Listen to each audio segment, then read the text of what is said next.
Shalom Bapak Ibu sekalian, welcome to Gibeon Church.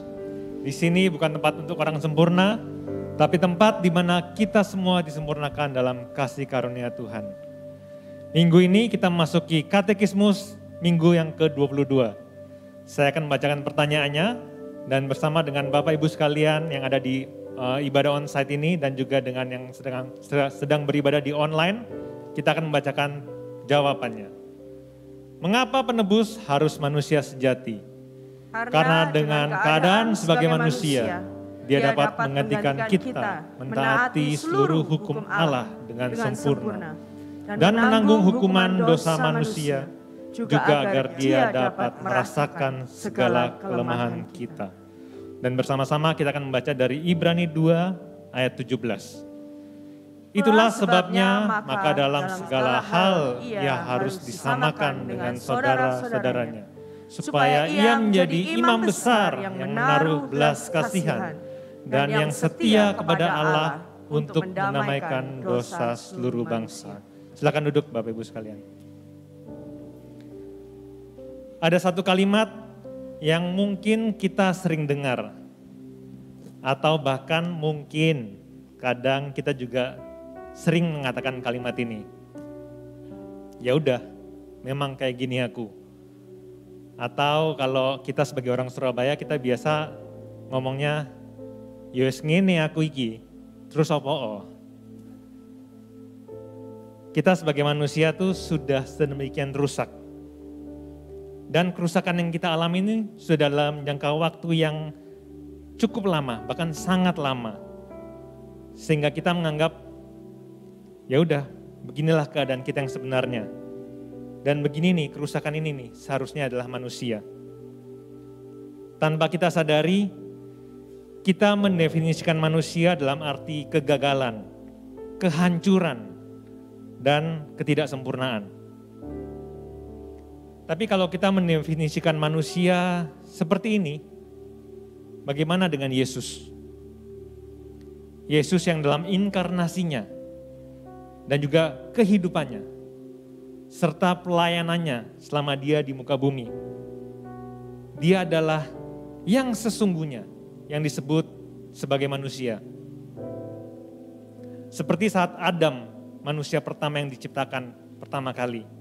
Adam itu diciptakan sesuai dengan gambar dan rupa Allah. Namun kemudian rusak akibat dosa dan kejatuhannya. Tertulis di Roma 5. Karena dosa dari manusia pertama yaitu Adam, maka melalui dosanya itu, maka kematian masuk ke dalam dunia. Tetapi ada kabar baiknya Bapak Ibu sekalian. Datanglah Adam kedua, Adam yang sesungguhnya, yaitu Kristus sendiri yang adalah manusia sejati. Dengan keadaannya sebagai manusia, Kristus membayar seluruh hutang dosa kita kepada Allah. Taat kepada perintah-perintah Allah. Dan Kristus juga memberikan kepada Allah ketaatan yang kita tidak mau. Atau bahkan mungkin kalau kita mau, tapi kita tidak mampu berikan kepada Allah. Karena akibat dari kejatuhan dan keadaan kita yang berdosa.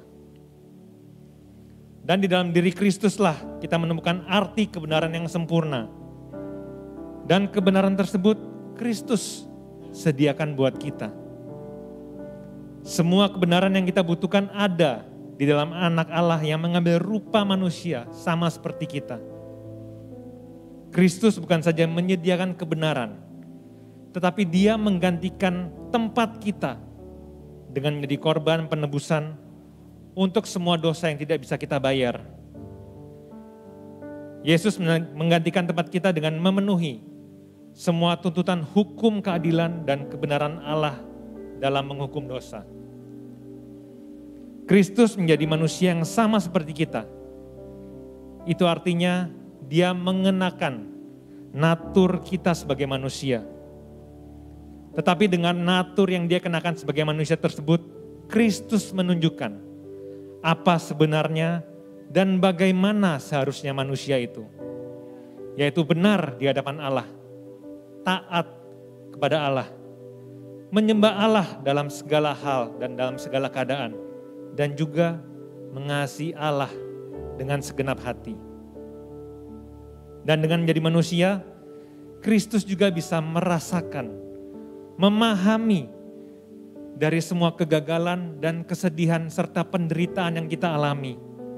Dan benar-benar merasakan karena Kristus mengalaminya sendiri dengan menjadi manusia seperti kita. Sehingga Kristus dapat memandang manusia dengan simpati dan mewakili manusia dengan sempurna di hadapan Allah. Jadi inilah mengapa Kristus perlu menjadi manusia yang sama seperti kita dalam segala hal. Namun dia tidak berbuat dosa. Saya mengundang Bapak Ibu semua untuk bisa bangkit berdiri. Dan sama-sama kita bisa mengambil waktu sejenak untuk merenungkan kebenaran yang telah kita dengarkan saat ini. Walaupun mungkin dalam kehidupan kita pasti terus melakukan dosa. Tapi Bapak Ibu harus ingat bahwa dosa itu sudah bukan identitas kita lagi. Karena Kristus sudah menebus semua dosa kita dan memberikan kita identitas baru, yaitu anak yang dibenarkan karena pengorbanan dari Kristus. Tuhan, kami mengucap syukur buat pagi hari ini, di mana kami bisa mendengar kebenaran yang barusan kami dengar, Tuhan. Biarlah dalam perjalanan hidup kami, Tuhan, kami terus menyadari bahwa identitas kami ini adalah baru, karena Engkau telah memberikan anak-Mu, Tuhan, satu-satunya mati untuk menebus semua dosa dan kegagalan kami. Biarlah kami terus menyadari bahwa Kristus yang sempurna itu telah memberikan status yang baru dalam hidup kami, Tuhan. Sehingga kami dalam hari-hari kami semakin terus berjalan dan terus dibentuk menjadi serupa dengan gambar dan rupa-Mu, Tuhan. Terima kasih Tuhan, kami sudah berdoa dan mengucap syukur hanya di dalam nama Yesus, Allah Bapa kami yang hidup. Amin.